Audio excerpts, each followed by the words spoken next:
Bonjour à toutes et à tous. Merci beaucoup d'être présents. Vous êtes nombreux et ça fait plaisir que vous vous intéressiez à ce sujet-là. Alors, pour vous parler rapidement de l'école 3A, c'est un organisme de formation qui œuvre pour la professionnalisation dans le champ de la solidarité et qui promeut les modèles économiques et sociaux alternatifs. Alors, en fait, on représente l'école en général avec 5 piliers, 5 fondamentaux. C'est l'économie sociale et solidaire, l'humanitaire et la solidarité internationale, le développement à l'international, notamment le développement alternatif à l'international, la responsabilité sociétale des entreprises et la finance responsable. Voilà. Simplement pour vous dire, je vais être très succinct pour pouvoir laisser la place à nos deux intervenants.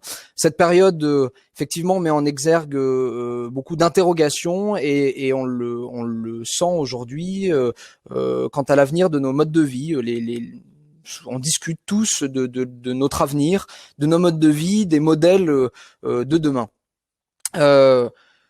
Je pense qu'il faut dire, parce qu'on œuvre dans le champ de la solidarité, qu'on peut compter sur des engagements souvent militants des professionnels de cette économie alternative et solidaire et du monde de la santé. Il faut rappeler encore aujourd'hui que ces personnes œuvrent pour nous, pour le collectif, et je tiens à remercier aujourd'hui peut-être des personnes d'ailleurs qui sont dans le public et qui travaillent dans le monde de la solidarité et de la santé. Voilà, je tiens effectivement et particulièrement à remercier Virginie et Jean-Pierre d'avoir accepté de discuter sur un sujet. On a 1 heure, mais en fait on pourrait en parler et on continuera à en parler d'ailleurs pendant des mois et des années, en tout cas j'espère. Merci à vous deux et je vais vous laisser la parole. Merci à tout le monde en tout cas d'être présent. Merci Simon. Ben, écoute Virginie, je vais te laisser la parole pour te présenter, puis je prendrai le relais si tu veux bien.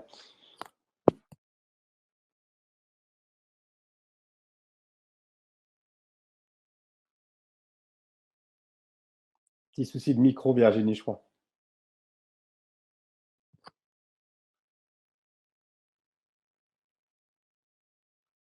Est-ce que tu as l'icône micro en bas qui est peut-être désactivée? Ah, ça y est. Voilà. Je n'arrive pas à le réactiver. Bonjour C'est le direct, c'est normal. bonjour à tout le monde. Et voilà, c'est l'inconvénient du direct.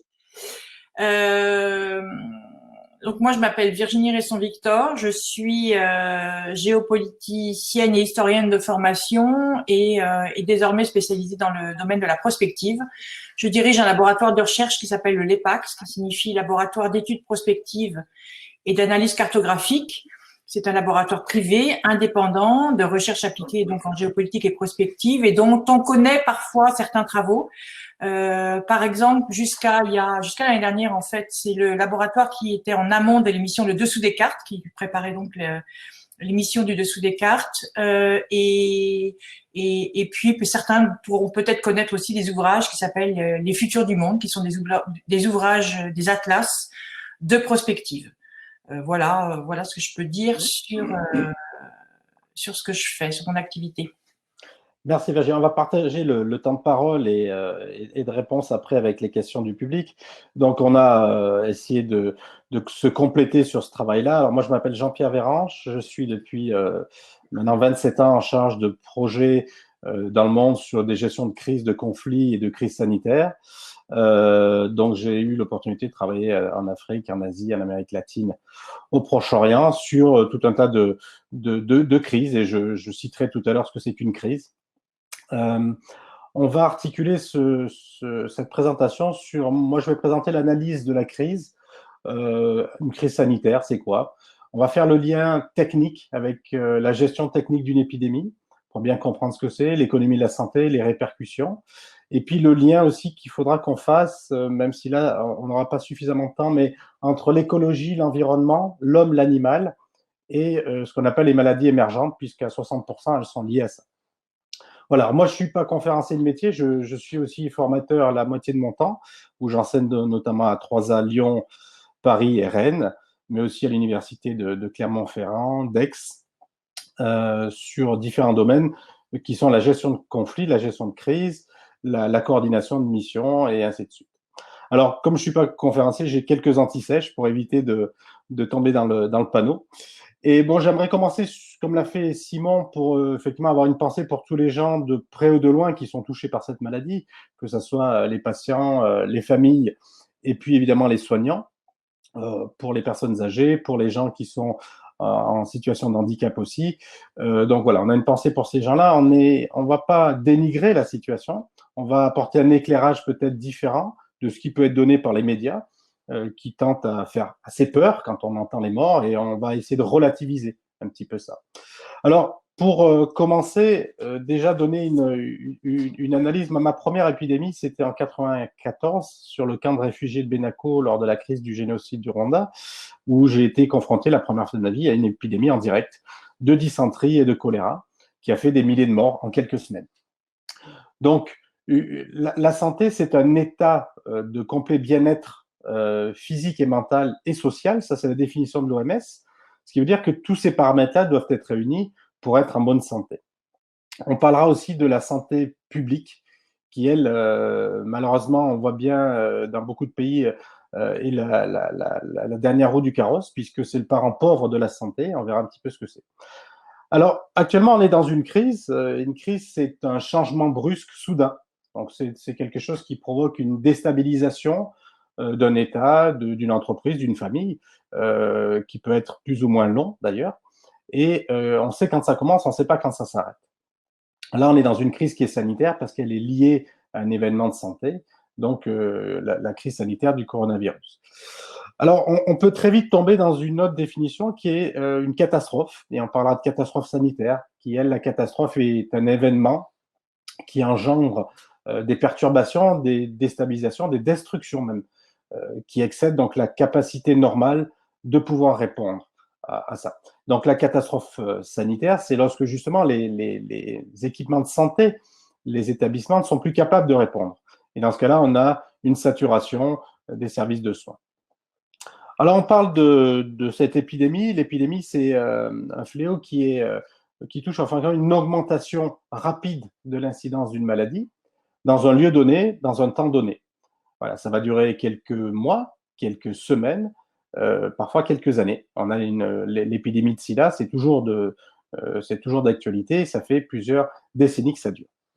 Alors, j'avais quelques diapositives à passer. Ça s'est tourné en une pandémie. Et la pandémie, c'est ce qu'on voit sur cette diapositive.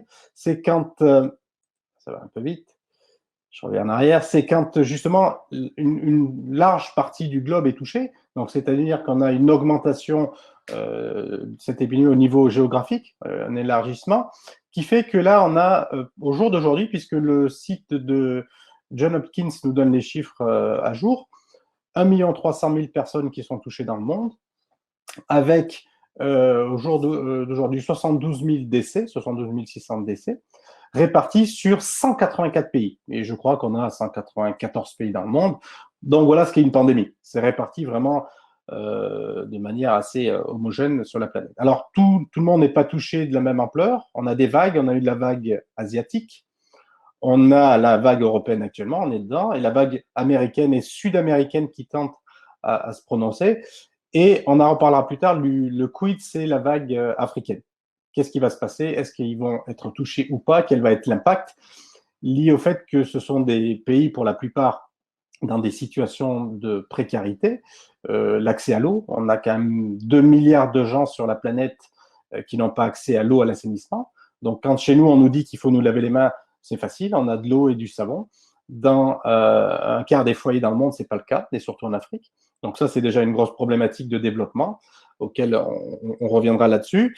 On a un problème d'hygiène et de proximité, donc promiscuité dans des bidonvilles, dans des zones où les gens s'entassent à 10, 15 dans des appartements dans des cases de 15 mètres carrés, 20 mètres carrés. Voilà, donc tout ça, ça engendre beaucoup de choses. On va parler de la létalité. Et vous allez voir que du coup, la létalité, c'est évidemment le pourcentage de décès dû à une maladie donnée. Donc, c'est la dangerosité de cette maladie. La létalité d'Ebola, du coronavirus, elle varie en fonction des pays d'ailleurs. Elle n'est pas la même en Allemagne qu'en France, qu'en Italie, qu'aux États-Unis. Elle est fonction de beaucoup de facteurs de prise en charge, mais aussi de vulnérabilité des personnes. Et dans les liens qu'on va faire plus tard sur les différentes épidémies qui sont produites ou pandémies les décennies précédentes, on a un lien tout le temps évident entre le niveau de vulnérabilité, de pauvreté des gens et cette létalité. Alors, létalité pour le coronavirus, on peut l'échelonner entre 1 à 5%. Si on prend des maladies comme Ebola, on est entre 30 et 60%. Vous voyez, donc on est dans des choses qui sont beaucoup plus létales. La contagion est effectivement très forte avec le coronavirus, du fait que ça soit une maladie où la transmission se fait par gouttelettes, c'est-à-dire des fines particules que l'on va avoir, que par le contact, qui est par exemple la maladie d'Ebola ou du choléra. Alors, pour avoir justement quelques chiffres et quelques repères dans le temps, voilà une idée des épidémies pour dire que ce n'est pas quelque chose de récent. Alors, pour nous qui gérons des épidémies depuis plusieurs décennies, ce qu'on entend ici, à la radio et tout ça, c'est ce qu'on vit au quotidien quand on est sur le terrain. Alors, moi, c'est la première crise que je vis à distance et que j'essaye de donner un coup de main à mes collègues de l'OMS parce que je ne peux pas me déplacer pour l'instant, sur la construction de structures de santé, de triage à distance, en Afrique, en Asie ou ailleurs, où on convertit d'ailleurs des bâtiments existants pour accueillir du public des patients de coronavirus. Donc, pour les trier, les isoler et les prendre en charge. Donc, si on fait un repère dans le temps des grandes épidémies, c'est la Grande Peste dans les années 1300, qui a fait à l'époque 25-30 millions de morts, mais il faut savoir qu'à l'époque, c'était entre 30 et 50% de la population européenne. Donc, ça veut dire que ça a vraiment décimé une grande partie de l'Europe. Le choléra, qui a une pandémie qui est apparue au XXe siècle, avec plusieurs millions de morts depuis. Donc, c'est une infection bactérienne, le choléra, qui est liée à les problèmes d'hygiène. C'est la maladie des mains sales, c'est les problèmes liés à la mauvaise hygiène de l'eau. Suite à la Grande Guerre en 1918, on a eu la grippe espagnole, qui a fait, elle aussi, beaucoup de dégâts, entre 20 et 50 millions de morts. Plus, dans les dernières décennies, on a l'apparition du sida, plusieurs millions de séropositifs et 2 millions de morts. Donc ça, c'est dans les dernières, ça a apparu dans les années 80, on va dire, avec l'Ebola, qui est apparu en RDC, du nom de la rivière Ebola de RDC, la République démocratique du Congo, qui a fait jusqu'à ce jour 10 épidémies. La 10e vient de se terminer ou se termine dans les jours qui viennent. J'ai participé avec les équipes de l'OMS l'année dernière à cette riposte avec tout un tas d'équipes locales. C'était une épidémie qui était difficile parce qu'elle était dans des zones de conflit et elle a quand même fait 2300 morts. Voilà. Et la létalité, je le répète, est très forte sur ces maladies-là. Et puis donc maintenant, on a le coronavirus avec des chiffres comme je vous ai cités là. On a beaucoup de personnes qui sont infectées, mais on a très peu de morts. La létalité est quand même relativement faible, d'accord ? Et elle touche beaucoup de personnes relativement âgées. Alors, ce qu'on va aussi réfléchir dans ce qui va se passer après, c'est la capacité de résilience. J'anime un cours pour 3 actes qui est sur la gestion des risques et des catastrophes, et on parle de cette résilience. Donc, la résilience, c'est la capacité qu'a un individu, une société, à se relever, ça veut dire rebondir en fin de compte, et à surmonter et à faire face. Et donc, cette capacité de résilience, elle n'est pas la même si vous êtes au fin fond du Burkina Faso, du Laos, ou si vous êtes à Paris ou à New York. On se retrouve dans une situation quand même un petit peu, je dirais, nouvelle, dans le sens où on a plus de 3 ou 4 milliards, je ne sais pas, de gens qui sont chez eux, confinés. Donc, tout à l'heure, Virginie nous parlera des contraintes que ça peut avoir au niveau social, économique, démocratique aussi, et politique. Et je pense que là-dessus, il y a pas mal de choses qui vont découler dans les mois qui viennent. Alors, il y avait surtout un aspect que je voulais revenir sur la santé publique, puisque ce qui nous touche là, c'est la santé publique. Et la santé publique, c'est une discipline qui aborde plusieurs choses, plusieurs dimensions, avec comme finalité d'améliorer l'état de santé des gens. Et je voulais juste lire, parce que je ne la connais pas par cœur, mais j'aime beaucoup cette définition qui est donnée, et vous allez voir que tout est là, et elle date de 1920. qui est faite par un biologiste américain qui s'appelle Will Slow, qui est un peu le fondateur là-dedans. Donc, je vous lis texto, la santé publique, donc ce qui pêche actuellement chez nous. La science est l'art de prévenir les maladies et de prolonger la vie et de promouvoir la santé avec l'efficacité physique à travers des efforts coordonnés de la communauté. J'y reviendrai après, on ne peut pas lutter contre une épidémie sans que la communauté soit avec nous. Avec l'assainissement de l'environnement, le contrôle des infections dans la population, l'éducation d'individus aux principes d'hygiène personnelle, l'organisation des services médicaux et infirmiers. Quand on voit la déstructuration dans certains services, ça fait réfléchir, avec des coupes drastiques dans les budgets. Pour le diagnostic précoce et le traitement préventif des pathologies, le développement des dispositifs sociaux qui assureront à chacun un niveau de vie adéquat pour le maintien de la santé. L'objet final étant de permettre à chaque individu de jouir de son droit inné à la santé et à la longévité. Les dernières décennies nous ont montré que malheureusement, il y a eu des coupes importantes dans les budgets de la santé de beaucoup de pays qui amènent à des conséquences graves quand on est face à des situations comme celle-ci. Quelques chiffres que j'ai repris aussi. En 20 ans, la baisse de la capacité des lits des soins intensifs, puisque là, les cas graves, c'est-à-dire 5% du Covid, sont en soins intensifs, sont liés à une restriction budgétaire, très clairement. Donc, ce sont effectivement plutôt des économistes qui vont gérer ça. Et pour donner quelques chiffres, on a en France, on est passé en 20 ans de 4,5 lits pour 1000 habitants à 3 lits en soins intensifs. En Allemagne, on est passé de 7 à 6, mais on est quand même le double qu'en France, ce qui explique aussi les chiffres que l'on a en Allemagne. Et l'Italie est passée, elle aussi, de 5,5 à 3. Donc, tout ça, ça explique qu'il y a des gens qui ont décidé pour nous du bien-être de tout le monde et que la santé publique, c'est vraiment quelque chose qui est relativement pauvre et médiocre dans certains pays. Même si on a une médecine de qualité en France et en Europe, on a une santé publique qui est détériorée.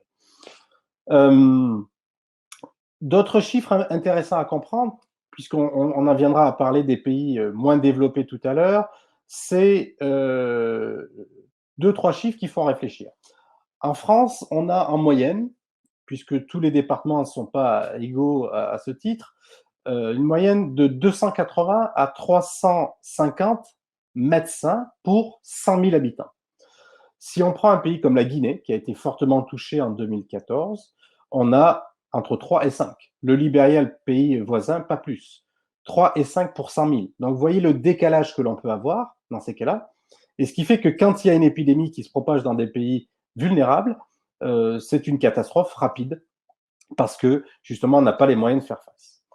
Donc, en fonction de la contagion de la maladie, en fonction de ce qu'on appelle le taux de reproduction, c'est-à-dire le nombre de personnes contagieuses qui pourraient infecter d'autres personnes, on va avoir des dégâts assez forts. Alors, le taux de contagion, il va être différent d'une maladie à une autre. Le taux de contagion, par exemple, pour des maladies dites aériennes, donc où le virus est véhiculé de manière aérienne, la coqueluche, la grippe, on a des taux qui vont de 15 à 18. C'est-à-dire qu'une personne peut infecter elle-même 18 personnes derrière. Pour la coqueluche, rougeole, c'est à peu près les mêmes chiffres. Pour l'Ebola, le choléra, on est à 2 et 3. Et pour le coronavirus, on est à 3 aussi. Et tout le monde se pose la question de quand le pic va arriver ou quand est-ce qu'on va être dans ce déclin. Mais avant le déclin, il y a le plateau qu'on appelle. Il faut que justement ce taux de reproduction soit inférieur à 1. Et pour l'instant, on est toujours à 3. Donc, c'est-à-dire une personne infecte 3 personnes. On a, je dirais, vécu les 20 dernières années beaucoup de crises sanitaires, que ce soit en 94, comme j'ai dit en préambule, sur une énorme crise de dysenterie et de choléra liée à des déplacements de population. On a eu en 2010 un tremblement de terre qui a fait beaucoup de dégâts en Haïti. En quelques secondes, on a eu 200 à 300 000 morts. Et quelques mois plus tard, 10 mois plus tard, on a eu une épidémie de choléra, qui était une épidémie qui n'était pas autochtone, puisqu'il n'y avait pas de choléra en Haïti, qui était importée par un contingent des Nations Unies népalais, et qui a transmis ce vibrio à la population. Et on a eu, sur une population de 10 à 12 millions d'habitants, 1 million de personnes qui ont été touchées. 1 million de personnes ont contracté la maladie et ont été atteintes. Et 10 000, mais ça, c'est des chiffres qui ne sont pas obligatoirement fiables, sont décédés. Donc, c'est un pourcentage très important, puisqu'au-delà de 1% pour le choléra, on estime que c'est quelque chose de grave. On a eu en 2014-2016 l'épidémie d'Ebola qui a touché l'Afrique de l'Ouest, avec une fois de plus des structures qui étaient de santé complètement déstructurées du fait de différents conflits armés précédents et puis des instabilités politiques en Guinée. Et puis là, on est touché par le Covid-19, qui lui est apparu en Chine a priori et qui se déplace. Alors, beaucoup de gens touchés, comme on a vu, plus d'1 million, peu de décès quand même si on regarde la courbe. Hein. On a, sur 1,3 million, on a 70 000 morts. Je rappelle juste quelques chiffres. Hein. Chaque année, la grippe, c'est entre 7 et 10 000 personnes en France. La canicule en 2010, non, c'était que 2000, je ne me rappelle plus. La canicule, j'étais en Irak à ce moment, 2003, je crois. Ça a fait en France ou en Italie à peu près le même nombre de morts, c'est-à-dire 20 000 personnes chacun. Donc, c'est pas rien. Donc, on n'est pas en train de dire qu'il se passe rien, il se passe bien quelque chose. Le risque, il est surtout pour les personnes très vulnérables, comme on l'a vu avec des gens qui n'ont pas accès à de l'eau ou à un service de santé de base. Si on a 0,8 lits pour 1000 habitants, ce qui est le cas dans beaucoup de pays d'Afrique, en France, on en a 6 pour 1000, et je ne parle pas des soins intensifs, ça fait un décalage. Donc ça, c'est quelque chose qui est récurrent dans beaucoup de pays. Si je vous citais tout à l'heure l'exemple de la RDC, ils sortent juste d'une très grande crise qui a duré 2 ans d'Ebola. Donc le personnel de soignants est à bout, évidemment. Les moyens sont, je dirais, aussi à bout, à tous les niveaux, matériel et ressources humaines. Et on replonge à nouveau dans une crise comme ça. Donc c'est des pays qui sont systématiquement attaqués et affaiblis, et donc ils n'ont aucune capacité de réagir. C'est ce qu'on essaye de faire, c'est de créer justement la résilience de ces populations-là pour s'en sortir. Alors, pour revenir peut-être sur la partie gestion de la crise sanitaire en elle-même, tout à l'heure, Virginie parlera de la mort et du lien qu'on a avec la mort et qu'on entretient, puisque les crises comme ça font apparaître la peur, la panique, le stress. Tout ça, c'est aussi bien amené par les médias pour malheureusement avoir ce phénomène-là qui reste. Et Virginie nous donnera un éclairage là-dessus. Pourquoi? Et on a, dans les crises sur lesquelles on travaille, on est amené à travailler avec des gens qui sont des sociologues ou des anthropologues plutôt. Et l'anthropologie, pour moi, c'est un traducteur de culture. C'est quelqu'un qui va nous permettre de décaler le regard et de voir un petit peu comment ça se passe du côté soignant et soigné, d'avoir une certaine empathie et voir comment on anticipe ça. Je me souviens lorsque j'étais dans cette crise en Haïti dans les années 2013-14 sur le choléra, où les ethnologues nous parlaient justement du lien qu'avait la population haïtienne qui est à majorité d'origine de l'esclavage entre le paraître et l'être. Et du coup, ça joue un rôle important dans la gestion de la crise et leur comportement. C'est ce qu'on va essayer de travailler. Alors, sur purement la gestion d'une crise sanitaire, on va avoir plusieurs points importants que vous entendez parfois à la télé ou à la radio, qui sont en premier lieu de pouvoir détecter rapidement. Donc, notre rôle est de détecter, de mettre en place des laboratoires mobiles et de détecter rapidement les patients. Alors ça, c'est ce qu'on appelle le système de surveillance. C'est ce qui fait malheureusement défaut dans beaucoup de pays du monde et ce qui explique que certaines épidémies ne sont pas tout de suite enregistrées et prennent de l'ampleur et après c'est trop tard. Et donc on arrive forcément à des choses importantes au niveau géographique. Donc on va suivre l'évolution de la maladie, on va essayer de comprendre le fameux triangle en épidémiologie, c'est où, quand et combien, c'est-à-dire où se trouvent les gens, combien de personnes sont touchées et depuis quand, en gros. Et à partir de là, on va faire l'évolution et voir si c'est grave ou pas grave, si c'est contagieux, pas contagieux, et comment on va travailler avec les gens. Donc, le deuxième travail qui suit ce travail-là d'épidémiologiste, c'est le travail de communication. On va communiquer, et je vous disais en préambule que l'on ne peut pas gérer une épidémie sans la population. Ça, c'est perdu d'avance. Si on n'est pas avec la population et si la population ne sait pas ce qui se passe, si on ment à la population, ça va être compliqué. Donc, contre le gré de la population, c'est impossible. Alors, la communication est majeure à ce moment-là. Donc, communication avec la population, c'est ce qu'on appelle la mobilisation sociale. Et c'est comment passer des messages clés, et qui soient des messages extrêmement clairs, ce qui n'était pas le cas au début d'Ebola, par exemple, en 2014, qui était le message affreux, où les gens disaient, ben voilà, le taux de létalité étant de 70%, vous allez mourir. Donc, du coup, c'est même, il n'y a rien à faire, il n'y a pas de vaccin. Donc, la communication, comment éviter, comment faire si on se trouve confronté à cette maladie. Troisième point, c'est la mise en place des gestes barrières. Ça, tout le monde maintenant a compris ce que c'était qu'un geste barrière, que ça soit la distanciation physique, que ça soit des masques, que ça soit éviter de se serrer les mains ou faire des embrassades, ou d'isoler le patient et de mettre un masque.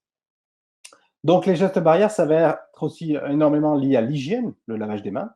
Et comme on le disait tout à l'heure, il y a beaucoup de gens sur la planète, 2 milliards, qui n'ont pas accès, malheureusement, à ça. Donc, comment vont faire ces gens-là lorsqu'ils sont confrontés? Donc, très vite, ces gens sont touchés et c'est des familles entières qui sont décimées. Je me souviens d'un exemple en Guinée, des personnes qui travaillaient avec nous, 54 personnes de sa famille avaient été atteintes et étaient décédées de l'Ebola. Le quatrième point important dans la gestion technique d'une crise sanitaire, d'une mission sanitaire, c'est d'isoler les patients. Alors nous, actuellement, on se retrouve tous isolés. Alors ça, Virginie en reparlera aussi. On ne va pas polémiquer sur cette partie-là. Simplement qu'à la base, on devrait isoler que les gens malades, les soigner, les suivre et les faire sortir au plus vite de l'hôpital ou malheureusement gérer la gestion des décès de manière digne et sécurisée pour les familles. Le cinquième point, ça va être la recherche et le suivi des contacts. C'est-à-dire que combien de personnes ont été en contact avec le patient les derniers jours. Alors, c'est un peu compliqué sur le coronavirus puisqu'on a entre 5, 6, 7 jours, on ne sait pas trop, de périodes un petit peu présymptomatiques qui sont du coup, qui mettent en avant beaucoup de gens, beaucoup de contacts. Sur Ebola, on a les mêmes problèmes, sur le choléra aussi, et on va permettre de tracer cette population-là qui a été en contact pour essayer aussi de l'isoler, de la suivre et de voir si elle est elle-même, je dirais, contaminée, de pouvoir la prendre en charge. Un des points importants qui vient après, c'est l'appui aux structures de santé. Elle vient, je dirais, tout ça, ça se fait en même temps, évidemment, avec dans la meilleure des cas, quand le système le permet, un accès le plus rapidement possible aux soins. Et quand ça ne le permet pas, c'est notre rôle en tant que gestionnaire de crise sanitaire de venir appuyer le système de santé pour renforcer cette capacité. Soit en construisant des zones de triage qui vont permettre de ventiler les patients sur des zones, et puis augmenter la capacité. Donc voilà, je me suis retrouvé avec mes équipes au Libéria à construire des centres d'Ebola, 5 centres de 100 lits, qui ont été très vite multipliés par 2 d'ailleurs, parce que la capacité ne permettait pas d'accueillir tous les patients. Comme je disais tout à l'heure, en France, on a à peu près 6 lits normaux, pas intensifs, pour 1000 personnes. Dans beaucoup de pays d'Afrique, c'est 0,8. Donc la capacité est très très vite saturée à ce niveau-là, et le personnel aussi. Et puis, le dernier point qui vient de toute façon en transversal, c'est l'aspect logistique et financier de tout ça. C'est qu'il y a des gens qui sont là pour mettre en place l'aspect logistique de la crise, de monter les hôpitaux, d'apporter l'eau, l'assainissement, qui sont des choses majeures. Et tout ça, ça rentre dans une coordination pour éviter que chacun fasse ce qu'il veut dans son coin. Et pour bien insister qu'une crise, comme on la vit actuellement en sanitaire, n'est pas une crise qui est purement du domaine des médecins ou des médicaux. Pas du tout. C'est une partie des intervenants, une partie des acteurs. Tout le reste n'est pas médical et a un rôle extrêmement important à jouer. Les hygiénistes ont un rôle important à jouer dans le nettoyage, la gestion des corps, et ainsi de suite. Alors, quelques points sur ce qui se passe et ce qui peut se passer en Afrique dans les jours qui viennent. On ne sait pas, je ne prononcerai pas. Tout ce qui est dit aujourd'hui peut être chamboulé dans les jours qui viennent. On voit des augmentations de chiffres que j'ai pris il y a une quinzaine de jours. En RDC, on était à 23 cas, on est à 154. En Côte d'Ivoire, on était à 14 cas, on est à 261. Au Nigeria, on était à 12 cas, on est à 232. Tous ces pays ne sont pas égaux pour faire face à la maladie de la même manière. Il y a beaucoup de problèmes qui vont surgir dans ces pays-là liés au manque d'infrastructures, au manque de personnel soignant, au manque d'eau, comme on a vu, et d'hygiène de base. Alors après, le point fort, c'est que les populations sont plus jeunes que chez nous, ça c'est évident.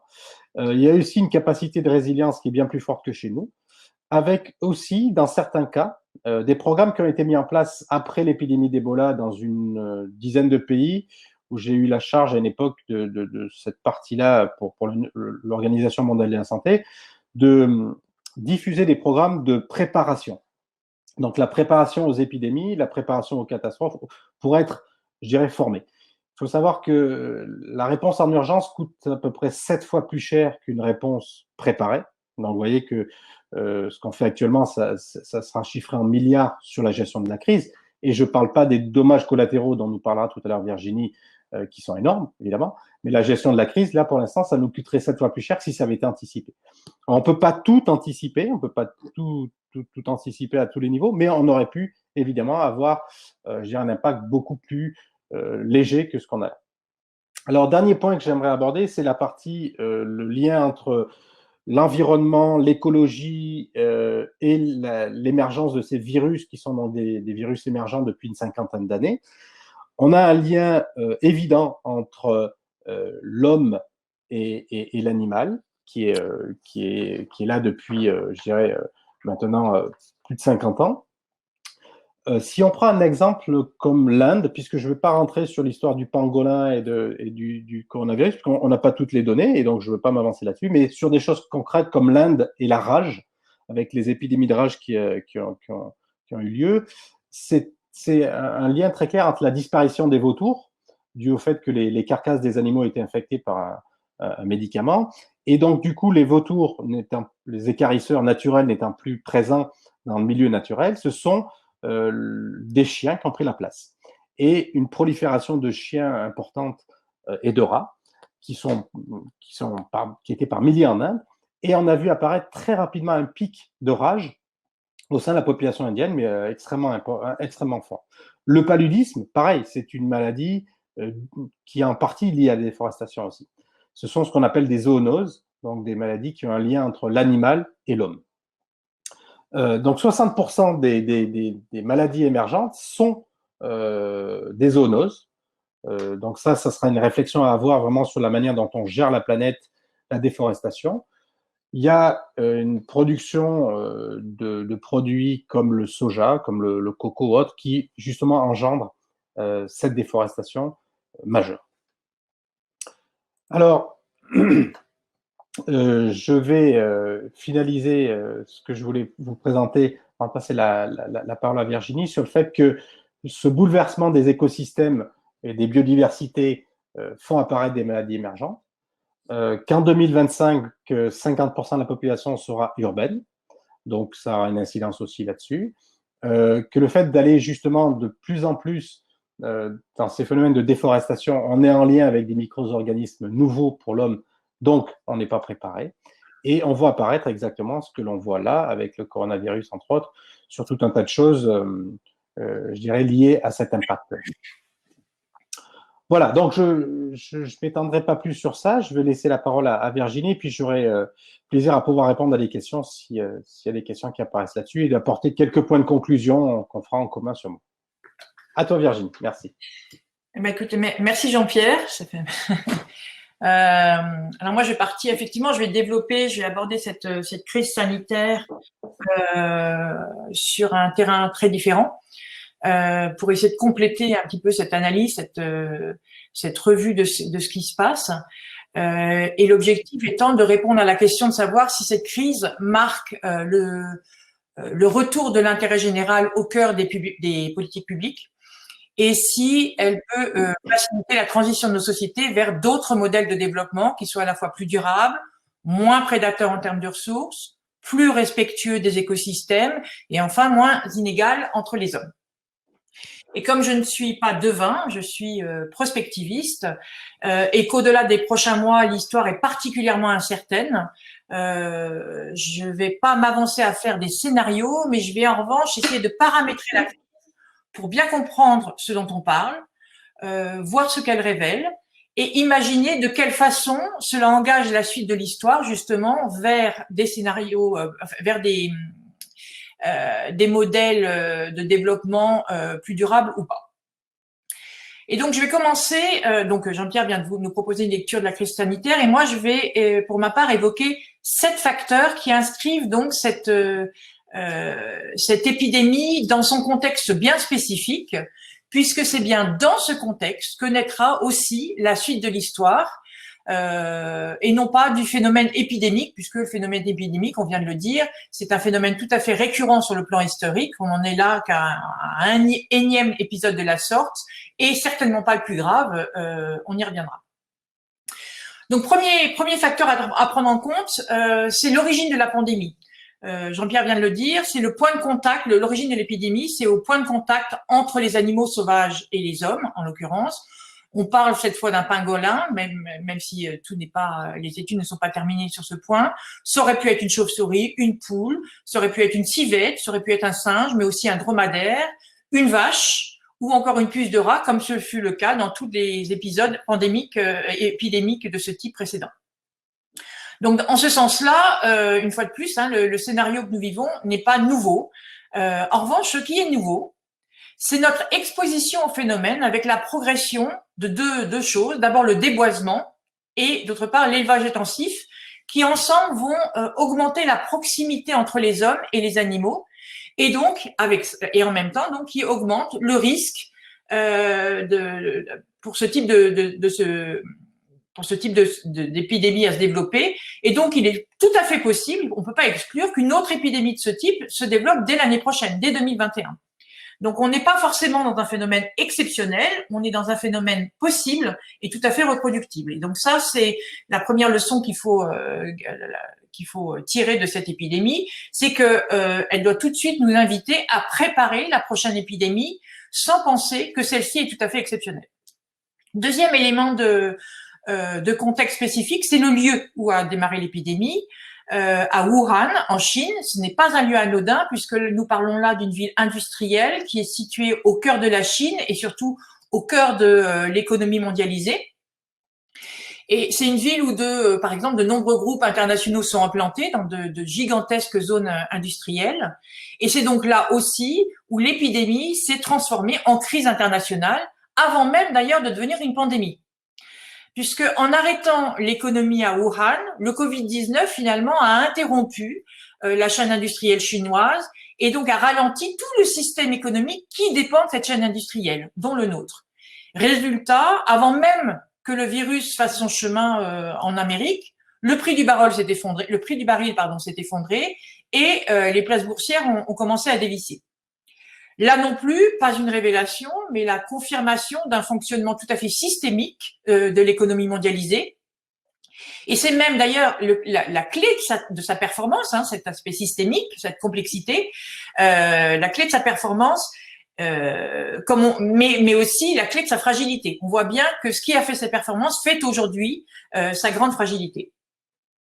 Et c'est donc pour cette raison qu'on peut imaginer que la crise du Covid-19 favorise aussi favorise bientôt un phénomène de relocalisation industrielle. En tout cas, ça devient tentant.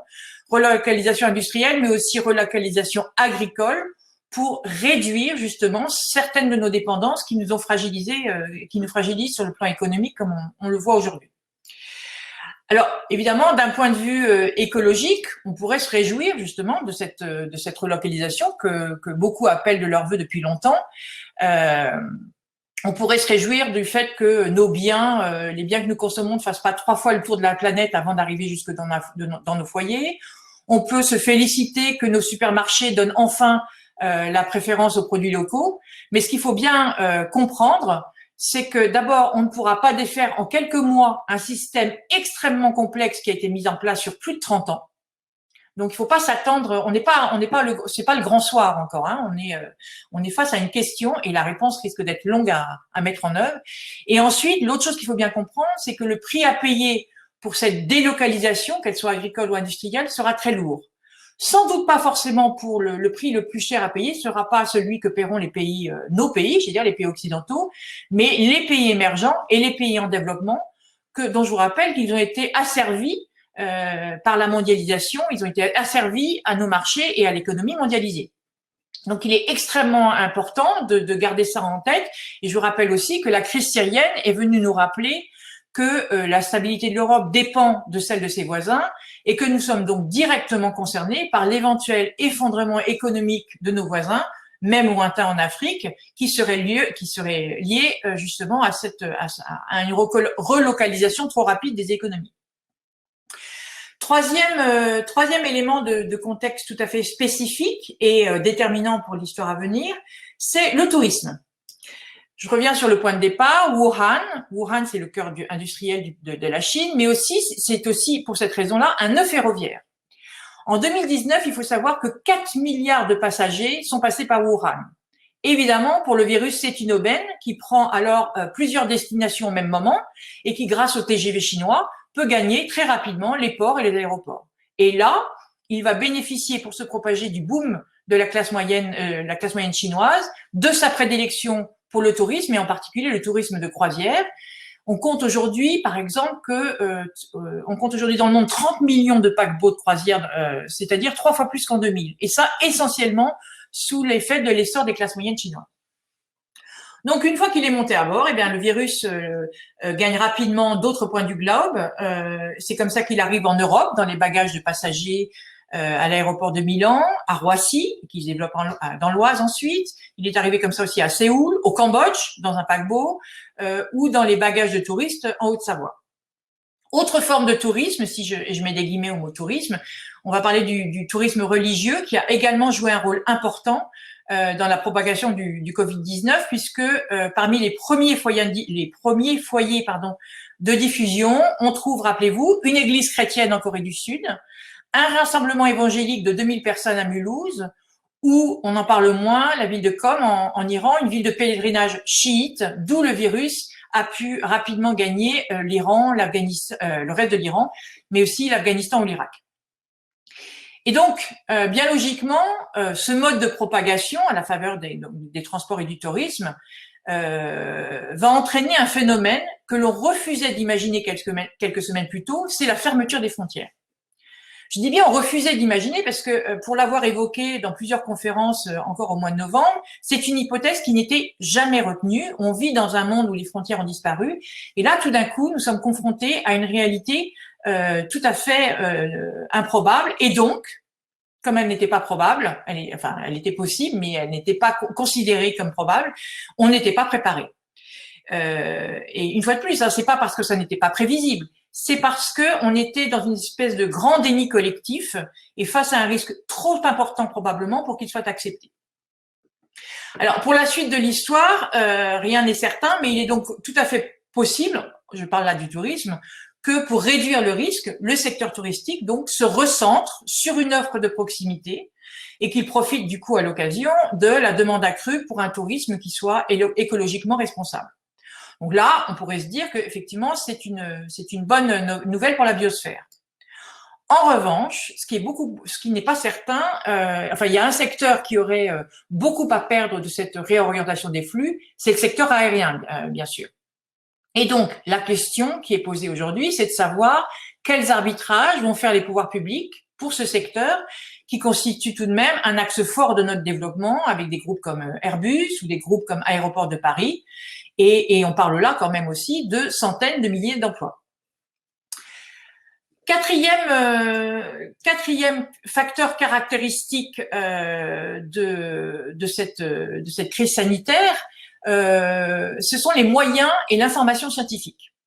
Alors pourquoi est-ce que c'est caractéristique? Eh bien parce que c'est bien la rapidité et la qualité de l'information qui ont permis aux médecins et aux scientifiques d'identifier le nouveau coronavirus, de séquencer son génome, de développer un test fiable, et ce, en 2 semaines. C'est absolument extraordinaire quand on y réfléchit.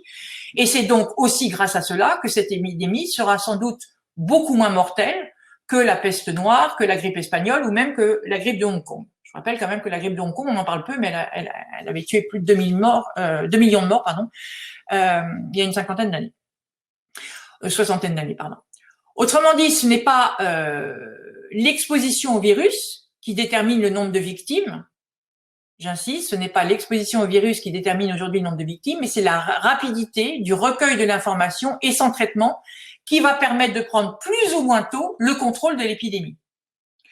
Contrôle de l'épidémie que l'on confie du coup à des médecins et à des épidémiologistes qui sont réunis aujourd'hui en comité autour des gouvernements, dont le nôtre, et dont les avis, les recommandations sont largement diffusées dans la presse. On est tous au courant que le fameux comité scientifique préconise par exemple de maintenir le confinement jusqu'à la fin du mois d'avril.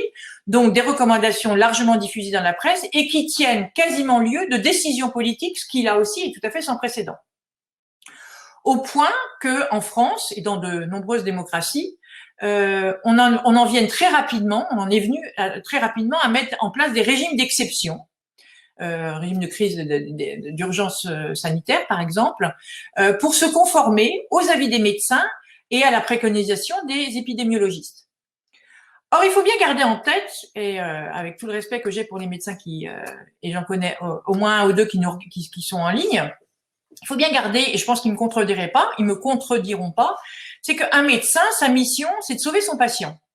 Un épidémiologiste, sa mission, c'est de dire à quelles conditions on peut maîtriser la courbe épidémique, pardon. Mais ni l'un ni l'autre n'ont pour mission de gérer un État, de gérer une population d'une manière globale. Ni l'un ni l'autre n'ont le recul nécessaire, et c'est pas leur métier, c'est pas leur compétence, de prendre le recul nécessaire sur les externalités négatives engagés par leur proposition, par exemple, de maintenir le confinement jusqu'à la fin du mois. Et tout ça est tout à fait normal. Et donc le problème, c'est que à donner ainsi autant de pouvoir à la décision médicale et épidémiologique, c'est de prendre le risque de sacrifier le long terme pour le court terme. Qu'il s'agisse de la gestion d'une crise ou d'un pays, d'ailleurs, on attend d'un gouvernement qu'il se tienne à distance de l'émotion collective et qu'il conserve le recul nécessaire pour arbitrer, en tenant compte évidemment de l'urgence, mais aussi de l'impact à moyen et à long terme des décisions qui sont prises. Or, la gestion de la crise telle qu'on l'observe aujourd'hui laisse plutôt penser que le baromètre principal et dominant, c'est le nombre de morts et le nombre d'admissions en réa. Et le moins qu'on puisse dire, je lis les journaux tous les jours, comme vous, le moins qu'on puisse dire, c'est qu'il n'y a pas vraiment beaucoup de place pour le débat contradictoire sur la pertinence des arbitrages, et on a un peu l'impression que la démocratie devra attendre. Ce n'est pas par hasard si on utilise d'ailleurs un vocabulaire tout à fait martial pour justifier les décisions et convoquer une espèce d'union sacrée. Ce qui m'amène justement à la cinquième caractéristique de la gestion de cette crise, c'est la communication. Une communication qui s'appuie sur deux axes forts. D'abord, la dramaturgie des images. Qu'il s'agisse de la construction accélérée d'un hôpital en Chine ou à Central Park à New York, des images de villes désertées, des images de stades qui sont transformés en morgue, du visage de soignants parfaitement épuisés, des malades en souffrance dans les hôpitaux.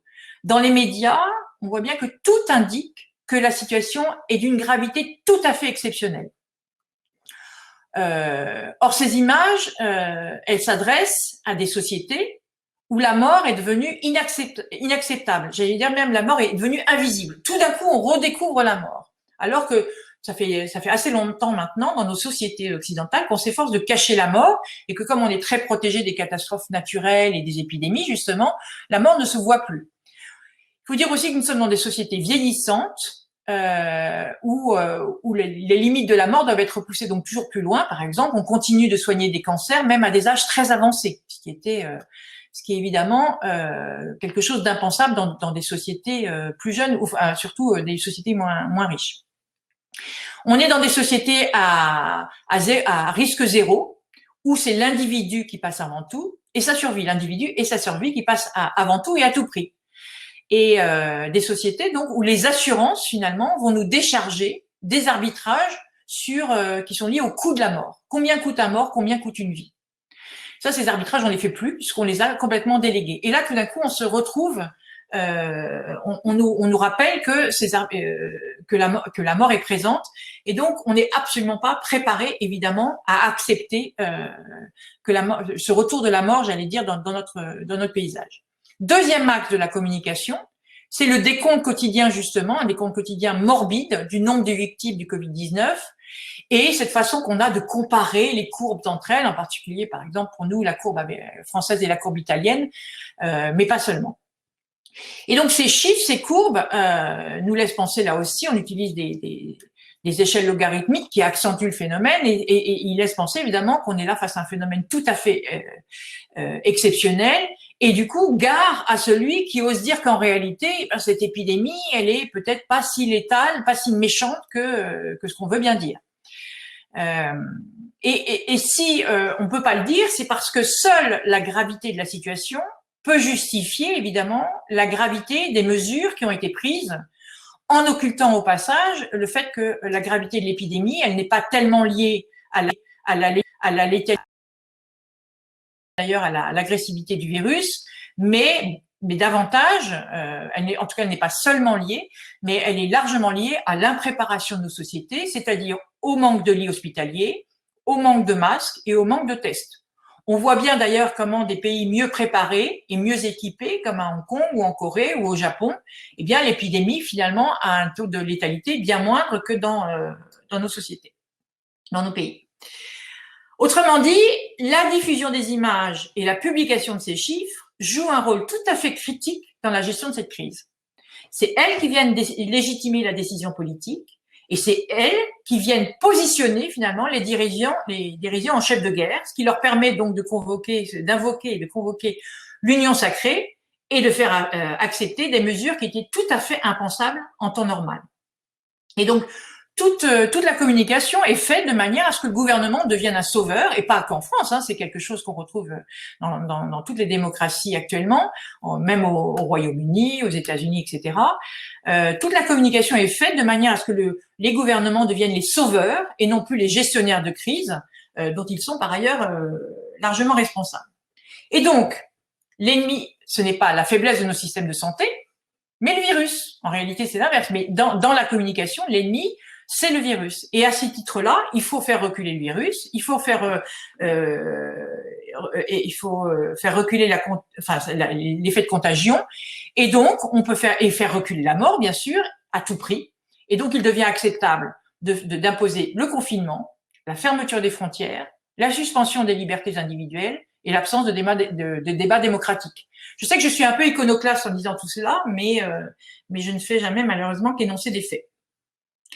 Et en temps normal, la mise en place de telles mesures, si on n'avait pas été en crise sanitaire, la mise en place de telles mesures aurait évidemment exigé d'estimer le coût de la déscolarisation généralisée, le coût de l'augmentation des violences conjugales et familiales, le coût de l'accentuation des inégalités, le coût de l'impact sur la santé des patients qui souffrent d'autres maladies et qui subissent évidemment la rupture de la chaîne de soins, les coûts collatéraux économiques. Je vous rappelle que le Lancet, par exemple, avait calculé que la récession en 2008 avait entraîné à elle seule 500 000 décès supplémentaires liés à des malades qui n'avaient pas pu être traités en raison du coût des traitements. Alors évidemment, ça se passe aux États-Unis, mais c'est dire quand même que il faut, quand on prend ce type de mesures, prendre en compte l'impact à moyen et long terme est tout à fait essentiel, y compris sur le plan épidémiologique.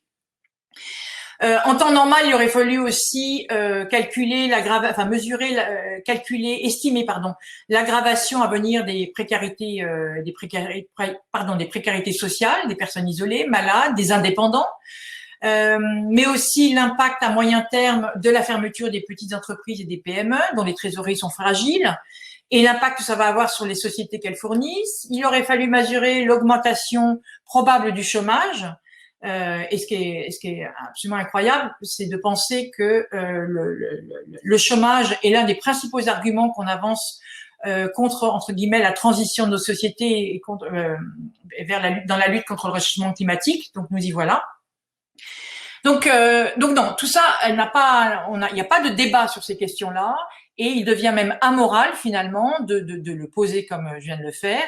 L'évitement il devient amoral de se demander si l'évitement de la surmortalité méritait finalement de risquer la crise politique européenne, le repli international qu'on voit se profiler, la crise économique et sociale majeure qui se prépare, les conséquences potentiellement dramatiques dans les pays en développement où les conséquences sanitaires, économiques et alimentaires sont beaucoup plus graves potentiellement que dans nos pays. Et enfin, si ça méritait, de suspendre la transition écologique, qui pourtant, elle engage un évitement de surmortalité beaucoup plus important que le Covid-19. Alors je sais très bien que ça peut paraître très provoquant, mais mon métier de prospectiviste, évidemment, consiste à rapporter les mesures de court terme sur le long terme pour voir quel impact ça peut avoir. Et c'est donc ce que je viens de faire. En tout cas, c'est les questions qui sont aujourd'hui soulevées par la façon dont la crise a été gérée. Et donc, nous en arrivons à la question de départ. Est-ce que la crise sanitaire profite à la transition écologique? Je vais essayer d'aller très vite puisqu'il me reste plus que 10 minutes. D'abord, j'aimerais vraiment rejoindre tous ceux qui le croient, qui aujourd'hui, qui le formulent de leur vœu, mais une fois de plus, cette hypothèse ne résiste pas bien à l'épreuve prospective. Déjà, comme l'épidémie remet le court terme, ce que je viens de dire, en ultra priorité, eh bien, elle sacrifie l'agenda politique international de long terme, à commencer par la COP26 sur le climat, qui est donc reporté à 2021. Même chose pour le congrès, probablement pour le congrès mondial sur la nature de l'UICN mois de juin. Même chose pour la 15e COP sur la biodiversité. Alors pourtant que l'urgence d'agir massivement n'a jamais été aussi grande et aussi critique pour l'humanité. De la même façon, le contexte économique et l'urgence économique d'aider les entreprises et de financer la relance va très probablement fragiliser la mise en œuvre du Green New Deal européen, qui est, je vous rappelle, un plan ambitieux de 100 milliards d'euros qui avait été annoncé par la présidente de la Commission européenne pour financer la transition écologique et permettre de diviser par 2 nos émissions en 10 ans, en agissant aussi bien dans les secteurs de l'énergie, de l'industrie, des transports, du logement ou de l'agriculture. Et comme vous l'avez vu, il n'a pas fallu longtemps pour que la Pologne et la République tchèque et bientôt d'autres appellent l'Union à reporter la mise en application du Green New Deal. Et donc, d'une certaine manière, à chaque nouveau jour de confinement supplémentaire, le coût économique de la crise sanitaire augmente et donc la probabilité de la mise en œuvre du Green New Deal recule. Deuxième obstacle, évidemment, c'est la baisse des prix du baril. Une baisse qui est une mauvaise nouvelle sur le plan climatique, d'abord parce qu'évidemment elle décourage l'investissement dans les énergies renouvelables, mais surtout parce qu'elle pousse les acteurs économiques, mais aussi nous, les citoyens, à reprendre nos habitudes carbo-intensives à moindre coût, puisque le prix à la pompe devrait fortement baisser dans les semaines à venir, et ce dans une période où la relance économique va justement avoir besoin d'une énergie le moins chère possible. Troisième obstacle, c'est évidemment l'effet rebond du confinement et de la relance économique, puisque après l'aplatissement de la fameuse courbe, la prochaine urgence, ça va être de recréer de l'emploi très rapidement pour éviter de maintenir ou de recréer de l'emploi pour éviter la pauvreté et de relancer l'économie, y compris pour récupérer des taxes qui permettent à l'État de financer l'énorme dette qu'on est en train de créer, mais aussi la restauration de nos systèmes de santé. Or, le seul moyen de le faire, évidemment, aujourd'hui, c'est de relancer la consommation puisque c'est le moteur de notre machine économique. Donc, en réalité, on est même à un très mauvais moment pour la transition écologique. Mais ça, c'est pas nouveau puisque historiquement, on s'aperçoit que les périodes de crise ne sont jamais des périodes favorables à la transformation. Ni la crise de 73 d'ailleurs, ou la crise de 2007 n'ont amené à réformer le système. Au contraire, on s'est plutôt efforcé d'en améliorer la résilience et en les consolidant. Et on sait par exemple qu'aujourd'hui, les gouvernements préparent des plans massifs pour financer la relance du secteur aérien, ou même pour relancer des filières pétrolières et gazières au Canada qui souffrent de la baisse des prix du pétrole. Et puis relance évidemment pour maintenir le niveau de vie des ménages, pour maintenir la consommation, qui, comme je le disais, est quand même le seul modèle qu'on connaît. Et donc, ce qui est tout à fait possible, c'est qu'exactement comme la situation de crise sanitaire, eh bien la crise économique à venir va pousser à parer aux urgences et à vouloir limiter la casse en reportant le changement à plus tard. Et donc, après l'évitement de la mort à tout prix, eh bien, nous allons passer sans doute à un stade où ce sera l'évitement du chômage à tout prix. Et donc, après les médecins, eh bien, ce sont possiblement aussi les économistes qui reprennent l'ascendant sur la gouvernance du pays, ce qui sur le plan écologique n'est pas forcément évidemment une bonne nouvelle. Cinquième obstacle, c'est dans l'épidémie, l'ennemi commun, il est identifié, c'est le virus. Et on accepte de mener une bataille collective parce qu'on est tous égaux face à ce risque, le risque du virus, même quand on est Premier ministre britannique, par exemple.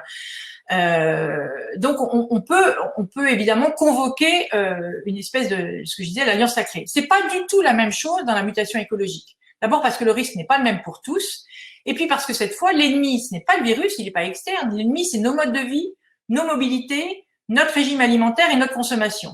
Et donc là, pour le coup, le ralliement est évidemment beaucoup plus difficile. Et la mobilisation générale contre le virus, finalement, qu'on a connue aujourd'hui, ne nous dit rien, n'indique pas, en tout cas, que nous sommes prêts pour une autre mobilisation au nom de la transition écologique.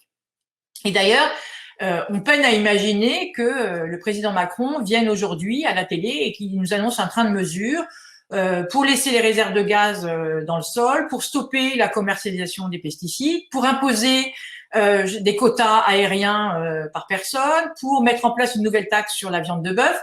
Non, évidemment, c'est tout à fait impensable.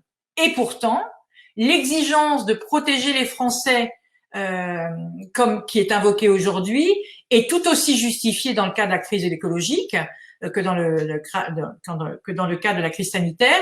Et en plus, il ne s'agit pas là de sauver provisoirement quelques centaines de milliers d'humains, mais cette fois de protéger durablement des centaines de millions de personnes.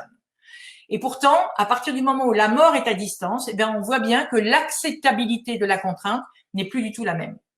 Sixième et avant-dernier obstacle, c'est le mouvement de repli sur soi qu'on observe aujourd'hui de la part des États, ce qui est tout à fait logique sur le plan sanitaire, puisque les systèmes de santé sont encore gérés principalement à l'échelle nationale. Mais il faut dire aussi que cette tentation de repli, en réalité, elle préexistait à la crise. On l'avait vu avec l'élection du président Trump et de bien d'autres. On voit bien qu'il y a aujourd'hui une tendance au repli sur soi. Et finalement, la pandémie a donné une opportunité pour accélérer une tendance qui était préexistante. On voit bien aussi c'est un phénomène qu'on a vu avec le Brexit et avec les mouvements les tensions centrifuges au sein de l'Union européenne. Or, le problème, c'est que pour mettre en œuvre la transition écologique et surtout pour qu'elle soit efficace, on sait qu'au contraire, il faut engager un très haut niveau de coopération et de solidarité internationale. Et le moins qu'on puisse dire, c'est que la solidarité internationale n'est pas ce qui frappe le plus dans la gestion de la crise, au point que des États se surenchérissent pour l'achat de stocks de masques ou de tests. Dernier obstacle, et pas le moindre, c'est l'absence de récit. L'absence de récit construit et positif pour l'après. L'absence de récit construit et positif d'une économie décarbonée. Dans les faits, il apparaît que aujourd'hui, qu'est-ce qui se passe? Dans les faits, il apparaît que on voit bien que l'arrêt de l'économie avec le confinement est écologiquement très vertueux. On voit bien que la pollution a baissé, que on voit les espèces animales reprendre du terrain, et donc on se réjouit écologiquement. Sauf que ça fait un lien entre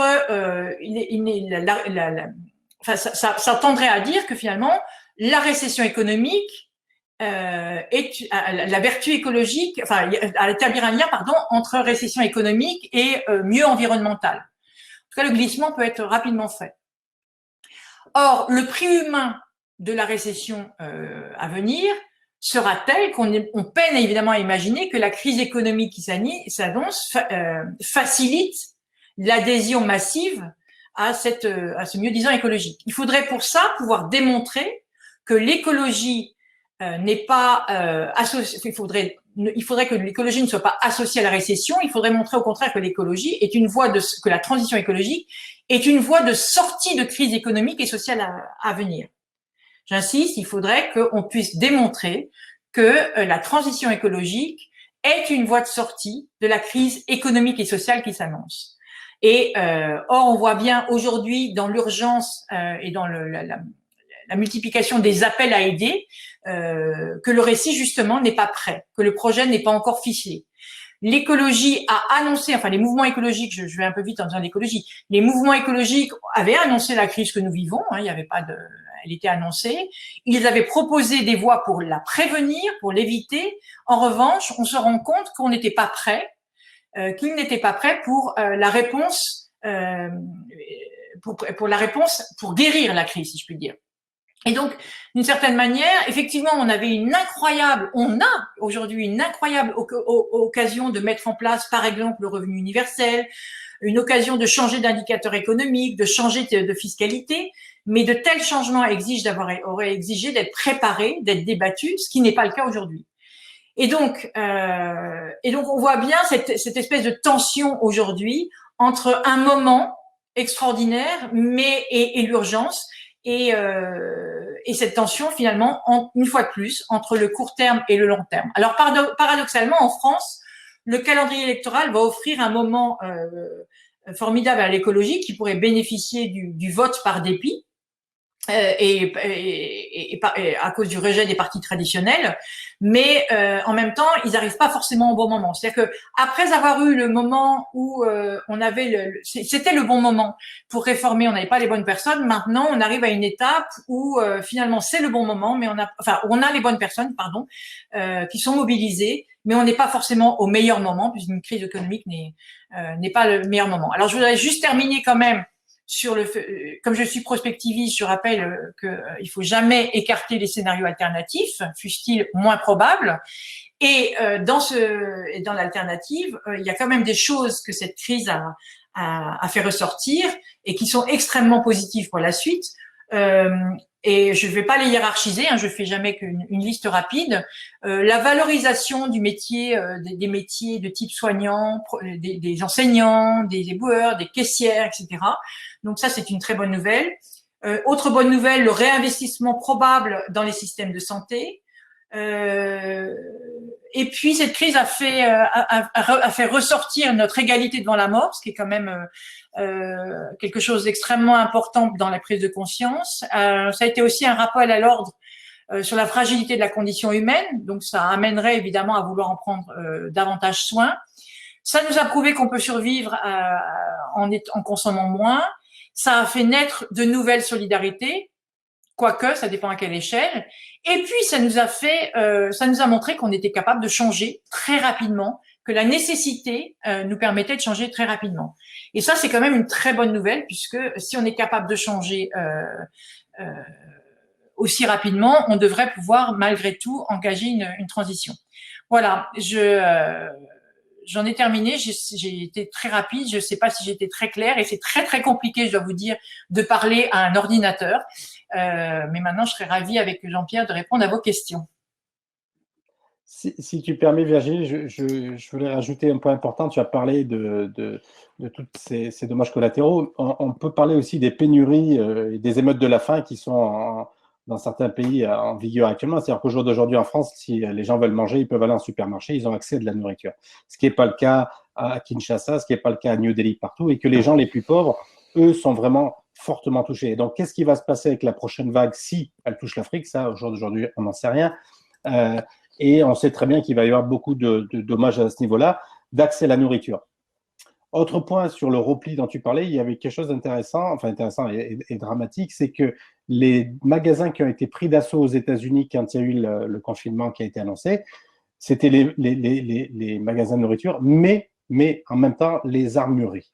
Donc voilà, donc les gens ont dévalisé les armureries pour être armés, pour se protéger. Voilà. Donc ça, et ce qui se passe à Kinshasa avec les liens que j'ai en appuyant quelques collègues sur place, c'est ce qui m'a rapporté, c'est que des gens arrivent le soir et puis il y a 15 jours, ils venaient piller votre téléphone et vos autres ordinateurs. Maintenant, c'est ce que vous avez dans votre garde-manger. Donc, on ne va pas être exposé de la même manière sur le globe en fonction de cette période-là. Voilà, merci. Okay. Merci beaucoup Virginie, Jean-Pierre. Effectivement, je rejoins ce qui est un peu dit dans le chat. C'était très clair et extrêmement intéressant. Alors, on pourrait en parler des heures. En tout cas, j'imagine que vous pourriez en parler des heures. Malheureusement, le temps nous est imparti. De passer en tout cas à un temps de questions-réponses. On a relevé quelques questions dans le public, dans le chat public. J'ai envie de commencer en fait dans une question qu'on a piochée, qui pourrait faire introduction à ce temps d'échange et d'avoir votre avis sur, en fin de compte, doit-on désobéir? Désobéir au confinement, je suppose. désobéir aux règles effectivement gouvernementales. Doit-on désobéir? Alors moi, je pense que non. Je pense que non, puisque le problème de la fragilité de nos systèmes de santé est un problème extrêmement important. Il faut absolument maintenir effectivement nos systèmes de santé. Et aujourd'hui, dans la mesure où on n'a pas de masque, où on n'a pas de test généralisé, on n'a pas d'autre moyen que le confinement. Il en sera différemment si chacun avait disposé d'un masque, si on pouvait tester massivement et suivre, parce qu'il y a tout l'enjeu aussi du suivi des patients, le fameux tracking, je sais pas comment on dit, enfin suivre les gens sur leur déplacement et leur contact. La mise en place de telles mesures permettrait d'être aussi efficace, mais sans contraindre au confinement. Pour l'instant, nous ne disposons pas de ces outils, et donc le fait de ne pas respecter le confinement est effectivement une mise en danger pour nos systèmes sanitaires, c'est-à-dire un effet de relance de l'épidémie. Donc non, il faut certainement pas désobéir à ce stade. Okay. Je sais pas, Jean-Pierre, tu peux ajouter quelque chose là-dessus, si tu partages cette vision. Je vais dans le même sens, avec le risque de saturation des systèmes de santé. Il faut savoir voilà. Virginie, il faut savoir. Il faut savoir que le confinement n'est efficace que si tout le monde le respecte. Hein. Et c'est même d'ailleurs tout le problème des États-Unis, hein, on voit bien, où certains États ont décrété le confinement, d'autres non, et du coup la mesure devient inefficace. Donc l'efficacité des mesures de confinement ne tient que parce qu'elles sont respectées. Donc ça c'est vraiment important de le garder en mémoire. Et en revanche, dans d'autres pays, oui, c'est ça que je voulais dire. Ce qui est terrible en revanche, c'est que dans les pays du Sud et dans certains pays, le confinement n'a aucun sens. Jean-Pierre pourrait le dire, mais mettre en place un confinement dans des grandes villes où on a une grande part de la population qui vit dans la rue ou dans des bidonvilles, pour le coup, au contraire, c'est éventuellement dangereux. Oui, tout à fait. C'est contre-productif dans ces cas-là. On m'entend pas? Ok. Si, c'est ok. Bon. Ah non. Je vais vous partager une question de Kevin, je vais vous la lire, puisqu'elle est effectivement très bien écrite, donc comme ça vous pourrez y répondre. L'urgence est de créer de l'emploi, dites-vous, et c'est probablement l'axe qui sera pris par notre gouvernement et de nombreux autres. Cependant, en Espagne, il est annoncé depuis hier qu'un revenu universel devrait être mis en place. Nous pourrions aussi en profiter pour permettre une très forte résilience des territoires et des familles avec une diminution de la place du travail salarié et un réapprentissage des savoir-faire artisanaux, de l'autoproduction, etc. Quelle chance donneriez-vous à de telles alternatives? Alors, je pense que je sais que le débat était plus avancé en Espagne qu'il ne l'est en France. Donc là, il est... Je pense, hein, et je peux me tromper, mais il est peu probable effectivement que cette voie soit suivie en France. Et les conservatismes sont extrêmement grands, et même au sein des partis politiques réformateurs, on n'a pas une vision commune de ce que c'est qu'un revenu universel. Est-ce qu'il vient en plus des allocations sociales, ou est-ce qu'il vient à la place, etc. Donc le débat n'est pas suffisamment avancé et pas suffisamment préparé pour le permettre cette mise en place. Donc ça, c'est pour les prochains mois en tout cas. Maintenant, qu'on engage la réflexion à cette occasion-là, je l'espère. Franchement, je l'espère. Et que ça soit un débat le plus ouvert possible et le moins conservateur possible de tout point de vue, par toutes les parties prenantes, c'est vraiment souhaitable parce qu'effectivement, la question de la relance économique, on voit bien aujourd'hui comment, d'une certaine manière, elle s'oppose à l'intérêt général de long terme. Elle s'impose à l'intérêt des générations futures. Et donc là, cette fois, on y est, quoi, cette opposition tout à fait frontale. Et donc, effectivement, la mise en place de systèmes alternatifs et d'une autre conception du travail pourrait profiter de cette crise, en tout cas la réflexion sur ces questions-là. Maintenant, une fois de plus, j'insiste sur le fait qu'il faut faire très attention quand on défait quelque chose à l'impact que ça a ailleurs. Il faut pas oublier que on a plus de la moitié du monde qui est dépendante de l'économie des pays développés, même les 3/4 de la population mondiale, directement dépendante des mesures qu'on va prendre dans les prochains mois. Et donc, il faudrait pas que notre envie, notre précipitation à vouloir transformer les choses en Europe crée des risques encore plus grands dans le reste du monde. Et ça, je le vois pas souvent apparaître dans les débats sur la relocalisation, sur le tout chez soi, le tout la proximité. On vit dans un système mondialisé que nous avons nous-mêmes mis en place et qui évidemment fragilise de nombreux pays si jamais on le modifie aujourd'hui. Je sais pas si je suis claire, mais Oui, si. Si, on retrouve ça sur la question effectivement de la relocalisation industrielle. Tout à fait. Il y a pas mal de questions techniques en fait, enfin très à propos de, en tant que citoyen ou les élus, en fait, comment on peut prouver, comment on peut faire pour que la transition écologique soit une porte de sortie en fait à la crise. Je pense que c'est là où je pense que il est important de repasser par les territoires. À mon avis, aujourd'hui, l'échelle, on peut pas. On voit bien aujourd'hui comment l'État, les gouvernements centraux gèrent la crise et comment ils sont un peu coincés finalement dans leur rhétorique, mais aussi dans les contradictions entre le système économique et les équilibres écologiques. Et donc, la bonne échelle pour le faire est certainement pas celle de l'État, mais celle des territoires. Et c'est là où justement, ça va être extrêmement intéressant parce que au niveau des villages, des villes, enfin des territoires d'une manière générale, il y a déjà beaucoup de choses qui sont faites. Et la redécouverte des solidarités qu'on fait actuellement, à mon avis, facilite aussi cet engagement qu'on peut tous avoir dans nos territoires pour des démarches de transition. Ça peut être l'utilisation d'une monnaie locale, ça peut être des formes d'économie collaborative, de l'économie de partage qui peut être développée entre voisins, etc., etc. Et donc finalement, c'est probablement à l'échelle des citoyens et à l'échelle ultra-locale que cette transition peut s'amorcer, qu'elle gagne peu à peu les territoires et finalement qu'elle s'impose de manière plus globale. Je crois que c'est plutôt dans ce sens-là et donc c'est extrêmement intéressant à l'échelle individuelle de se rapprocher évidemment de ce que font les territoires et de s'associer localement pour mettre en place ces changements. Il y a une question qui se poursuit, une question de Yann qui parle en fait de la marge de manœuvre laissée au territoire. Est-ce que le gouvernement, alors là on parle vraiment de la spécificité française, est-ce que le gouvernement centralisé français aura-t-il envie de perdre de l'influence au profit peut-être de justement d'activités individuelles, de l'économie sociale ou solidaire? Voilà, est-ce que d'après vous cette marge de manœuvre sera laissée au territoire? Alors, je pense pas qu'il s'agisse d'une question de perte d'influence. En revanche, c'est une question de partage de responsabilités. On voit bien d'ailleurs que sur la question écologique, ceux qui sont en retard, c'est les politiques nationaux. Ça fait longtemps, on le sait.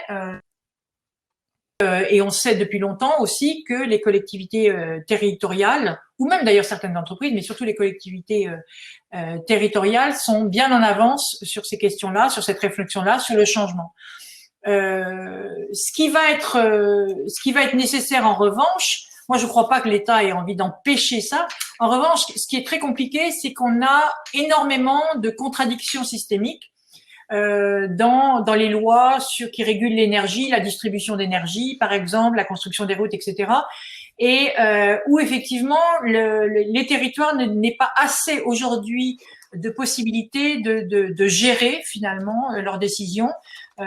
Et donc il va falloir ce qui est pour accompagner l'effort des territoires, enfin la capacité des territoires d'engager ces changements, il est évident qu'il faut absolument aujourd'hui repenser l'autonomie des territoires, le partage des responsabilités entre l'État, les villes, les régions, etc. Et ça, c'est un débat qui pourrait être ouvert extrêmement rapidement et qui est extrêmement intéressant, y compris en partenariat avec les entreprises d'ailleurs. Mais la notion du partage des responsabilités, moi je le vois pas comme un recul d'influence, même ça peut être perçu comme ça, mais surtout comme une façon de redistribuer le coût. Aussi pour l'État, c'est une opportunité de redistribuer le coût de la transition et de la rendre beaucoup plus acceptable.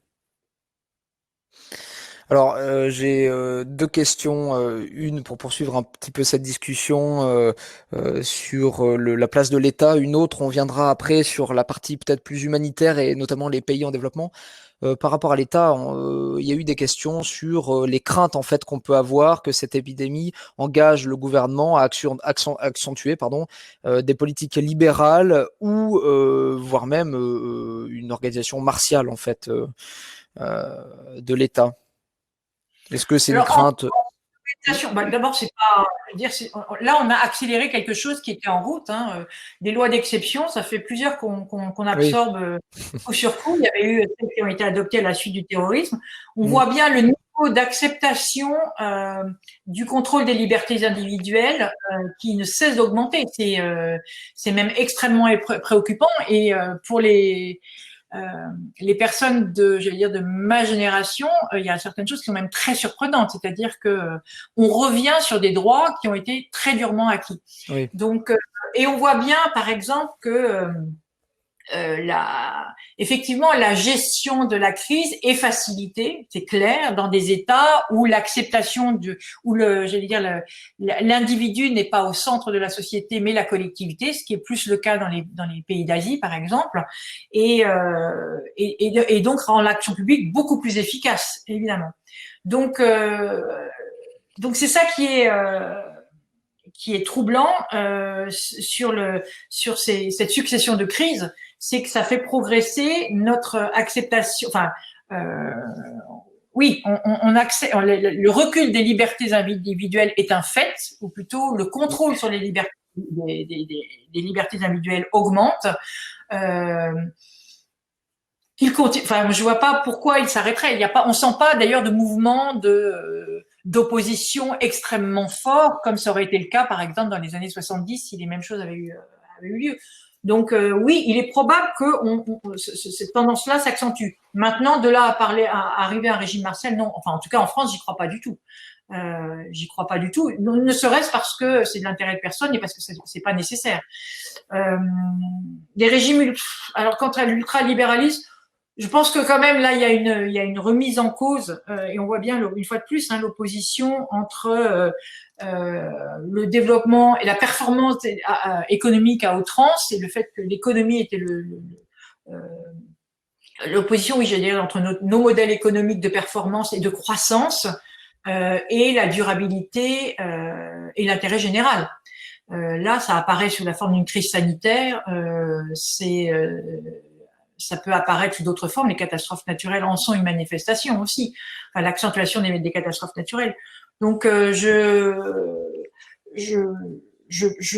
doute quand même que cette crise favorise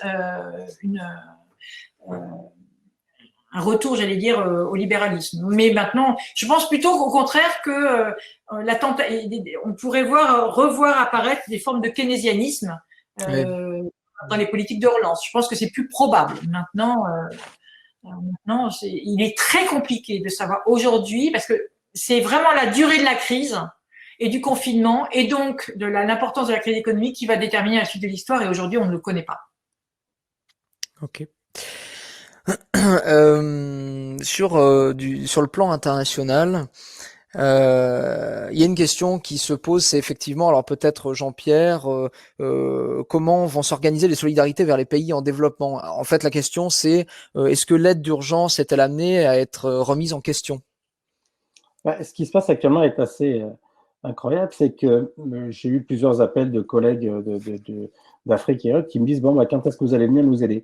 Et je leur dis écoutez, cette fois-ci, je pense que vous allez le faire tout seul parce que il n'y a plus d'avions, on ne peut pas circuler, il y en a très peu en tout cas, et on est directement touché comme vous avez pu le voir. Donc les pays du Nord, qui sont les pays bailleurs de fonds en général des actions pour le Sud, s'occupent déjà, la maison elle brûle ici, donc du coup on ne va pas aller éteindre l'incendie là-bas, on s'attache à l'éteindre chez nous. Donc ça c'est déjà une première chose qui est nouvelle, je dirais, dans l'histoire récente. Et deuxième point, c'est que les gens du Nord sont, enfin, les structures, il y a un repli, comme nous a expliqué aussi Virginie, et ce repli, il est clair et net avec la peur. Donc, je suis assez. J'étais hier sur une conférence pour donner un coup de main à certaines associations d'Afrique pour s'organiser et anticiper sur des choses plutôt techniques, pratiques, pragmatiques. Et leur demande était très claire. Comment on fait pour l'eau, comment on fait pour l'énergie, comment on fait pour la nourriture. Des choses que l'on ne se pose pas comme question en France parce qu'on n'a pas de souci là d'accès à ces biens-là de première nécessité. C'est le cas chez eux. Donc chez eux, ça va être terrible. Si ça arrive, comme on a dit tout à l'heure, laissons 10-15 jours pour voir comment ça se passe pour l'Afrique. Si cette vague touche l'Afrique, effectivement, ça va être dramatique. À tous ces niveaux-là, de pénurie, d'accès à l'électricité pour pomper l'eau et pour avoir de l'eau dans les villes, et puis l'accès à l'eau potable elle-même. Donc l'aide, pour l'instant, elle est quasi inexistante. Alors les ONG qui sont présentes dans le Sud, qui sont encore là-bas et qui ont encore de la main-d'œuvre, arrivent à faire face, mais assez difficilement. Puis après, il faut savoir qu'il y a une chose. Dans toute épidémie, on va chercher des boucs émissaires. Et pour prendre un exemple concret de ce qui se passe à Goma actuellement, donc Nord Kivu, c'est que le cas qui est arrivé, enfin qui est détecté là-bas, c'est un expatrié blanc d'une ONG. Et donc, du coup, il y a des prises de parti assez fortes avec des violences qui sont exercées et la stigmatisation. Et on voit ça de partout dans toutes les crises, des stigmatisations sur nous, les intervenants, les soignants ou autres. On le voit même en France à Paris, puisqu'on demande à des gens de déménager de leur quartier, ce qui paraît aberrant, parce que d'un côté, il y a des gens qui applaudissent, de l'autre côté. Et c'est là où on voit tout le repli et la limite qu'il peut y avoir à ce moment-là. Donc, du coup, certains expatriés ne peuvent plus sortir non plus parce qu'ils sont mal vus, regardés d'un mauvais œil. Et l'organisation actuellement est extrêmement, je dirais, désorganisée. Je pense que c'est vraiment le mot, à tous les niveaux, au niveau financier, structurel, de ressources humaines. J'étais en lien avec des collègues qui géraient la crise Ebola récemment, qui sont revenus pour passer un petit temps en famille, un break avant que ça soit le confinement. Ils sont tous coincés. Donc voilà. Donc beaucoup les pays africains, beaucoup de demandeurs ont beaucoup de craintes parce qu'ils se retrouvent, du coup, il n'y a plus rien. On va dire, qui va venir nous aider maintenant? Alors, est-ce que c'est le moment de créer vraiment cette résilience qu'on attend depuis longtemps et dont on parle depuis longtemps, que ce soit dans les formations ou dans les bailleurs de fonds comme l'Union européenne? Peut-être que oui. Si la crise est très forte, quid de l'impact? Il est évident que les 5% de cas sévères qu'on a chez nous se transformeront en 5% de létalité pure et nette, c'est-à-dire que ce sera des morts. Voilà, tout ça, c'est encore de l'inconnu et ça va être important de le regarder, de l'analyser et je pense de beaucoup apprendre de ça. Moi, je le fais à distance, c'est la première fois que je le fais à distance, l'aide que je peux apporter sur ça, pour l'instant en tout cas, et j'arrive mal à anticiper comment quel lien ça peut avoir. Donc, toute cette prise de recul, on l'a pas encore. En tout cas, voilà, ce que nous disent les pays africains, c'est qu'on espère que ça sera pas aussi fort que chez vous parce qu'on pourra pas survivre longtemps. Voilà, à tous les niveaux, mais sur des choses de base, de la nourriture, de l'eau, et ça, on parle même pas de la mort du virus. Pour eux, c'est même pas ça qui leur fait peur. C'est bien autre chose, quoi. Oui, d'ailleurs, il y a des questions dans le chat sur effectivement, doit-on confiner les personnes dans les pays africains alors que ça n'a pas été fait pour Ebola. Alors ça, c'est une question pour Jean-Pierre peut-être aussi. Alors que dans des pays comme l'Inde, il risque d'y avoir des morts, en fait, tout simplement de la faim ou d'autres choses, si les gens de toute manière ne peuvent pas sortir, quoi. Enfin. Alors sur Ebola, on a fait des confinements de 3 jours. Ça s'est fait en Sierra Leone. Alors c'était catastrophique parce que du coup, on demandait aux gens, aux familles, de laisser leurs cadavres sur le pas de la porte. Voilà ce qu'on faisait. Et ça durait 3-4 jours. Ça a été contre-productif, on l'a vu. Tout ça. Alors les couvre-feux ont été instaurés pour éviter qu'il y ait trop de mouvements, à part nous qui pouvions en sortir pour aller soigner les gens. Mais sinon, ça c'est contre-productif. Et quand la promiscuité fait que de toute façon les gens ne peuvent pas, quand on est confiné à 15 dans un bidonville à Delhi ou dans des zones qu'on a pu connaître, c'est extrêmement compliqué. Kinshasa est une ville avec peut-être 2 millions de gens qui vivent dans même plus que ça, il y a peut-être 7 ou 8 millions. Et donc, comment vous allez faire? Les gens vont devoir sortir pour aller chercher l'eau. Ils n'ont pas de robinet à la maison. Les gens vont devoir sortir pour aller acheter à manger. Ils n'ont pas de frigo parce qu'ils n'ont pas d'électricité, donc ne peuvent pas stocker. Et même s'ils ont des pâtes et du riz pour 2 jours, ils n'ont pas d'eau, il faut aller la chercher. Vous voyez, tout ça, ça nous paraît pour nous inconcevable. Je dirais ici en France pour les gens qui n'ont pas vécu ces situations, mais pour eux, être confiné, c'est absolument impossible dans beaucoup de cas. Donc, comment faire? J'ai pas la réponse, c'est évident. C'est plus de travailler ce qu'on a dit en préambule sur l'anticipation des crises et comment y répondre. En 2017, je me retrouvais en RDC par hasard, pendant 6 mois pour former des gens du ministère de la Santé pour réagir aux crises. Et il s'est fait qu'il y a eu une crise Ebola qui est apparue. On était mieux préparés parce que justement, on était présent et on a pu mettre en place la logistique du matériel. Virginie l'a noté tout à l'heure. La crise actuellement, ça manque de masques, par exemple. C'est de la logistique. Et tout ça, les pays en développement ne sont pas préparés pour ça. Donc, une meilleure préparation, anticipation du personnel, du matériel, des équipements de santé vont permettre d'être plus réactifs. Mais pour l'instant, Ok, merci beaucoup. On va clore ce webinaire qui voilà, parce qu'il est 12h30, donc on va pas vous garder plus longtemps. Merci beaucoup Virginie, merci beaucoup Jean-Pierre, merci vraiment pour les échanges de qualité. On espère, en tout cas moi j'espère profondément pouvoir vous recroiser en vrai après ce confinement, notamment Virginie, pour continuer à échanger à ce sujet-là. Merci à tous. Merci beaucoup. Bonne continuation à tous.